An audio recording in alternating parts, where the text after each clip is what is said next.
존경하는 국민 여러분, 사랑하는 당원 여러분, 늘 애써주시는 언론 여러분 모두 새해 복 많이 받으십시오. 설 연휴에 올 겨울 들어 가장 강력한 한파가 온다는데 날씨뿐 아니라 꽁꽁 얼어붙은 민생경제 상황에 국민 모두 혹독한 겨울을 나고 있어 걱정입니다. 소비자 물가는 IMF 외환위기 이후 24년 만에 최고치를 기록했고 식용유, 밀가루 등 가공식품, 나물, 생선, 대파까지 오르지 않은 게 없을 정도입니다. 심지어 가파른 물가 상승에 설을 앞두고 받은 선물을 곧바로 반값 중고 거래 사이트에 올려 사고 파는 일이 다반사라고 합니다. 경기연구원이 어제 발표한 농식품 물가 상승에 대한 주민인식 조사만 봐도 응답자 대부분이 물가 상승으로 극심한 스트레스를 받고 있고 절반 가까이는 가처분 소득마저 감소한 것으로 나타났습니다. 건물 터진 공공요금 인상은 국민에게 엎친 데 덮친 격입니다.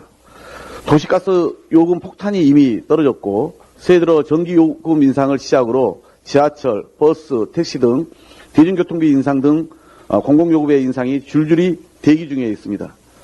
하지만 국민들 숨통을 틔워주려는 정부 노력은 전혀 보이지 않습니다. 오히려 기재부는 맥주와 막걸리 같은 서민 술에 주세는 올리고 상속세에 납부는 문화재와 미술품으로 대신할 수 있게 하는 등의 세제 개편안으로 가뜩이나 어려운 민생은 쥐어짜고 초보자 혜택에만 올인하고 있습니다.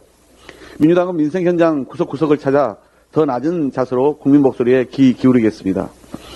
무엇이 가장 힘들고 어디에 도움이 가장 절실한지 설 민심을 잘 받들어 오직 국민 삶을 위한 정치를 위해 심기일전하겠다는 말씀을 드립니다. 안팎으로 힘들고 우울하지만 마음만은 따뜻한 명절 보내시길 바랍니다. 윤석열 대통령이 또다시 전 정부 보복 수사로 새해 벽두를 열려 합니다. 어제 윤석열 검찰이 전 정부 장관들과 대통령 비서실 인사수석 등 5명을 기소했습니다. 정권 시작부터 전 정부 산하기관 인사들을 먼지 털듯 탈탈 털더니 해가 바뀌자마자 기소한 것입니다. 5년 단임제 대통령제 하에서 필연적으로 발생할 수밖에 없는 제도적 문제마저 정치 기소로 안가품하려는 윤석열식 정치 보복에 참으로 기가 막힙니다. 윤석열 정권이야말로 법적 임기가 보장된 현직 권익위원장과 방통위원장을 내쫓기 위해 그동안 집요하게 사태를 종용해 왔습니다. 검찰과 헌법상 독립기관인 감사원까지 동원하고 심지어 확인도 않고 허위사실을 적시해 명예를 훼손했습니다. 그래놓고 같은 이유로 전 정부 인사를 핍박하려 합니다. 이런 모순을 피하고자 민주당은 정부조직법 및 관련 법률안과 대통령의 임기 종료 시 공공기관의 장 등의 임기 일치를 위한 법률안을 처리키로 이미 지난 11월 국민의힘과 합의한 바 있습니다. 합의문에 따라 양당 정책위의장과 원내수석 부대표, 국회 행안위 간사가 참여하는 이른바 3+3 협의체가 현재 운영 중입니다. 양당 원내대표 합의로 입법을 예고했는데도 무차별 기소를 자행한 것은 윤석열 정부가 또다시 전 정부 죽이기 차원의 정략적 도발임에 명백합니다. 대통령이 직접 당무에 개입하면서 당권 다툼도 날이 갈수록 가관입니다. 초선 의원들이 행여 비윤으로 찍힐까 두려워 경쟁하듯 윤심 서약 연판장을 돌리더니 어제 홍준표 대구시장은 나경원 전 의원의 가족까지 저격했습니다. 김 빠진 단물에 불과한 홍카콜라의 변신을 보는 우리 국민의 낯이 뜨거울 지경입니다. 또 한편에선 대통령과 가까운 인사를 나 전 의원 지역구인 동작을에 공천할 거란 흉흉한 소문까지 나돕니다.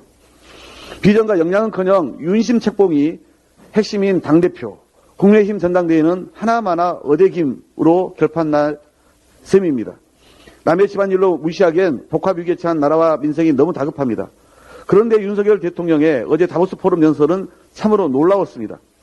협치는커녕 야당 대표의 거듭된 회담 제안에도 압수수색과 소환으로 응한 대통령이 지금 세계는 경제 불확실성과 복합위기에 놓여 있다며 협력하고 연대해 이를 극복하자고 제안했습니다.